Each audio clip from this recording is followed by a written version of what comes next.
انا د الله په فضل سره د 1 کروڑ روپونه تقریبا اوریدل چې کوم غټ کتابونه د ما ارمان دي چې زی پورا کما بلکې ډبل ایم ما کړی دي زه صوفي المزاج سړی ما چې زه یو چلو بس نو چې زه پلان کې یادوم نو په الحال دا خبره بخیر دي ترکو او سبل خبره تبلار نو د روس خلاف او د امریکای خلاف جهادونه لزد خپل وس مناسب تلې رب دا د لیک دي دا سړیر خپل फायदा کا جهان ستا په خخکاری ژوند زمونږ بختیریږي بسم الله الرحمن الرحیم السلام علیکم ګرانو کتونکو مینوالو یو واره بیا ستا سرور عبدالجلال د خیرخوان یوسف سره حاضر دی زمونږ سره یو شخصیت ناست دی د ضلع 400 تحصیلي تنگي سره تعلق ساتي حضرت مولانا فقیر مفتی گوهر علی شاه صاحب السلام علیکم جی وعلیکم السلام ورحمۃ اللہ وبرکاتہ خیرخوان صاحب الله دې کامیاب کا برکتی شه د دوه جهان خیر او برکتونه دی الله سره زمونږ د سامعين او د ناظرینو یعنی چې څوک اوري او څوک ګوري سره د خپل حاضر مجلس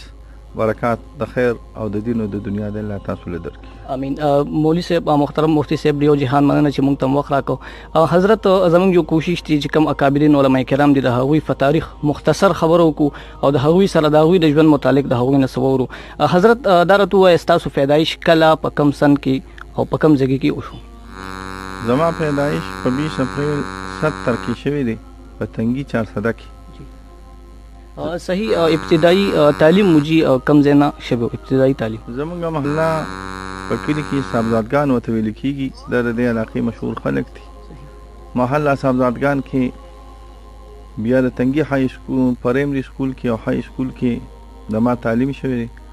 د یو 2 کال د پاره عمر زو ته تلم بیا واپس راغلی وم تنگي ته لسم ما په تنگي کې پاس کړی دی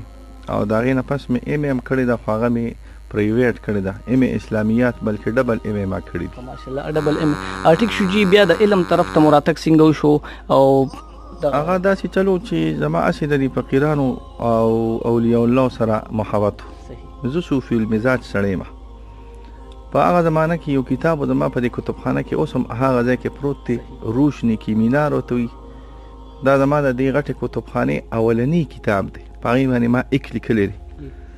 هغه کې د اولیاء الله ډیر خپل بهترین سوانح حیاتو دا ډیر لوی اولیاء نو ما کې چې د صوفیو د بزرګانو محبت زما په لکه د چيلې چې یو چيلو بس زمونږ د جمعه سره خواته یو ډیر لوی ولی الله په هغه وخت کې حضرت مولانا شیخ الاسلام سراج الحق صاحب زغله لاړم ما ته د چيلو باسم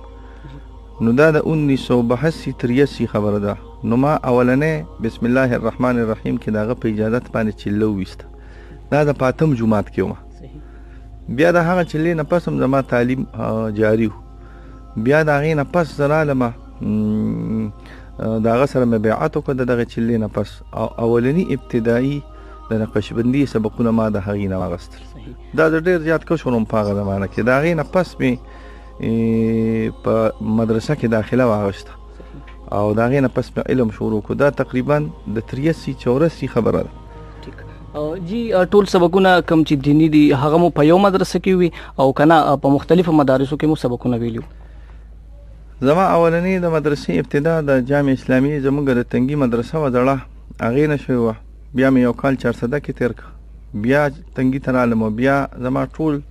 تعلیمی حالات د دارالعلوم حقانی سره تعلق ساتي صحیح دارالعلوم حقانیه کوړه خټک کې ما تقریبا په 87 کې داخله واغست او 87 کې مې داخله واغست او بهن مې کې تقریبا زما فراغت شو نو دا ټول حالات او دا ټول تعلیمی تخصص پورې د دورو پورې ما دارالعلوم حقانیه کې جی استاسو کلاس ملګری کوم علماء کرام دی هم په تاریخ کې نامه لري د کلاس مناسب کوم ملګری چې هغه هم نن یاد دي یاره زمونږ ملګری خو ډیرو اول خو به زه دوی ما چې زمونږ حضرت صاحب ډیر لوی ولی الله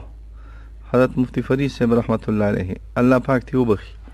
هغه سره زمونږ د دورې سبقونو بیا هغه نه پس تخصص په دارالعلوم حقانیه کې اوس ډیر لوی شخصیات دي چې دا غي نمونه عالمه نو د انټرویو داسې شی وي چې دا د جلوت خبرې نه وي دا د خلوت خبرې نه وي دا د جلوت وي نو چې زه پلان کې یادوم نو په الحال دا خبره بخیر دي ترکو او سبل خبره تبلار صحیح اجیدارت وای الله سنیوا مو چانه کړی یعنی بیعت زما اولنې بیعت د حضرت شیخ الاسلام مولانا سراج الحق صاحب نو هغه چې کله وفات شو دا په نقشبندیه کې نو بیا ما دویم بیعت د دغې ته تکمیل د نقشبندۍ دپاره د حضرت مفتي فرید صاحب نه وکړو. مفتي فرید صاحب چې کله زه خلیفه کړم نو د هغه په اجازه سره هغه ما ته په اوو سلسلو کې نورم اجازت راک. خو بیا هغې ته مو وویل چې زما مستقل قادریې کې نسبت ته زړه کېږي. نو مې که ستاسو خوښي نو زه به په قادریه کې هم د چا سره نسبت قایم کړم. نو د هغې په مشورې سره د محمد امین حاجي صاحب خلیفه فردوس خان باباجي صاحب ورته مونږ وایي په قادریه کې ما سره د هغې نسبت دی. قادریه سلسله زه د هغې د نسبت ته وجې نه چلوم.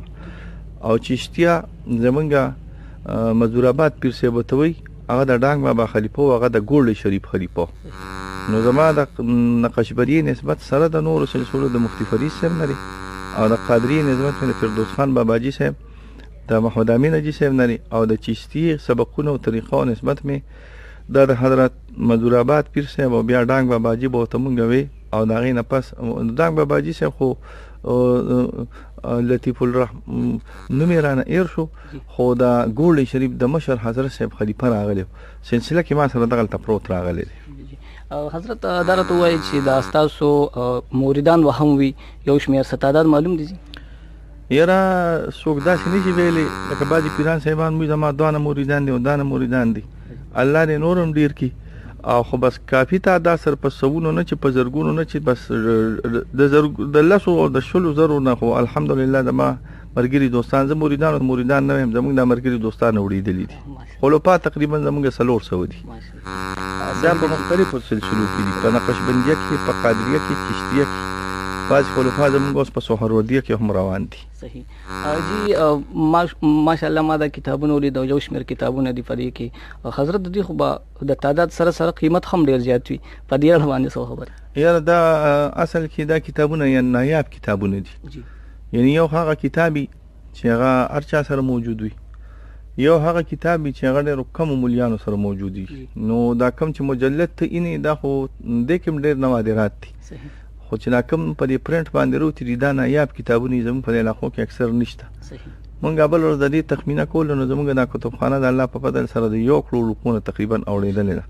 او دا اکثر نادر او نایاب کتابونه راغلي دي. صحیح هغه کتابونه چې هغه په اسانه نه ملاویږي. صحیح دا هغه مبارک کتابونه دي یقینا د علم سره چې کوم تړلي کتابونه وي هغه ټول ډېر زیات قیمتي وي خو دا په هغې کې هغه ملغلي کتابونه دي چې دا په نورو ځایونو کې نه ملاویږي. حضرت ستاسو په ژوند کې به سفر هم راغلی وي په ملک دننه د ملک نه بهر سفر یې څه مو خیال تر کومې مو کړی؟ نو ما خو افغانستان ته سفر کړی په هغه زمانه کې چې امریکې او روسو جنجالونو نو د روس خلاف او د امریکې خلاف جهادونو لزه د خپل وس مناسب تلم او د زیارت حرمین شریفینو دپاره اسم زما ویزه وزه سعودي کې کله ناکله ومه دوبۍ ته هم تلیمه او بحرین ته هم تلیمه عمان ته هم تلیمه او سعودي ته هم تلیم. سعودي ته خو ټول مسلمانان تللی دي او دا د خیر برکت سفرونه دي. کتابونه مو تر دې دمه څومره لیکلي دي؟ کتابونه مې ګرانه شروع څه شویم دي څه چاپ شویم دي دغه زموږ د تخصص مقالات وي په نکاح باندې داسې په جهاد باندې په نور اشیاء باندې خو چې کوم غټ کتابونه زما ارمان دی چې زه پوره کړم هغه کتابونه کې مې یو فتاوه شروع کړې ده نوم یې عجیبه غریبه دی خو هغه اصل کې په 4 مذاهب او 4 باندې را او عجایب مسایل دي پکې نو کېدی شي انشاءالله یو جلد روزي دغه شان د ترمذي او شرح مې شروع کړی ده که الله پاک هغه برابر کړه د ضلعي او تخریج مې شروع کړی دی نور واړه کم اشیاء چې دي زموږ د فایلونو کې وي د تقلید متعلق یا د حیات النبی متعلق یا داسې نور اشیاء دي انشاءالله چې د کال پکې به د هغې کمپوزنګ او برابرتیا وشي. امین. دا زموږ حضرت مولانا پیر مفتی ګوهر علي شاه صاحب چې موږ ته وخت راکړو د هغوی ډېره زیاته شکریا ادا کوو. الله رب العزت یو چې داسې علما کرامو سره بار بار زموږ ناستي وشي زموږ هغوی سره مرکې وشي د داسې علما کرامو په ژوند به مختصر رڼا چې د هغوی د خولې مبارکې نه د هغوی د ژوند مختصر پوښتنې لرو. د مرستیال مولانا ثناء الله سالار صاحب هم یو جهان مننه چې د حضرت مفتی صاحب نه موږ دپاره وخت راواغېستو. دا خیرخوا چې د مفتی صاحب مبارک سره خبرې اترې وکړي اوس ورکې خپل ورور عبدالجلال خیرخوا ته اجازت تلوي الله په امان.